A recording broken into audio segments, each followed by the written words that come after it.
Уште еднаш ноќни патеки на Струмица Опен фестивал. Може да ни кажете која година поред се одржуваат и од каде идејата за еден ваков настан? Да. Браво! Настанот се одржува веќе 5-та година, од која 4-та година преку Струмица Опен фестивал. Браво за иницијативата од нив, за поддршката. Идејата се роди преку дружба. Ни фалеше некое ноќно искачување во Струмица, нешто поразлично да се случи. Каква порака би испратиле преку овој настан до сите струмичани? Најпрво еколошка порака, ѓубрето горе да не се фрла прво, потоа ако се фрла да се собира од граѓаните, да се упатува порака секојдневно, да се чисти околината, да се дружиме спортски.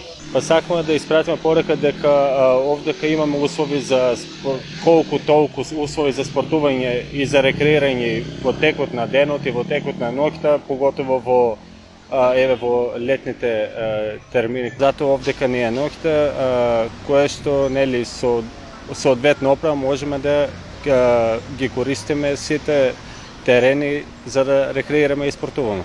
Може ли да ни го опишете Струмица Опен фестивал во 3 зборови? Да, Струмица Опен фестивал, како и секоја година освежување за градот во летото, нешто поинакво.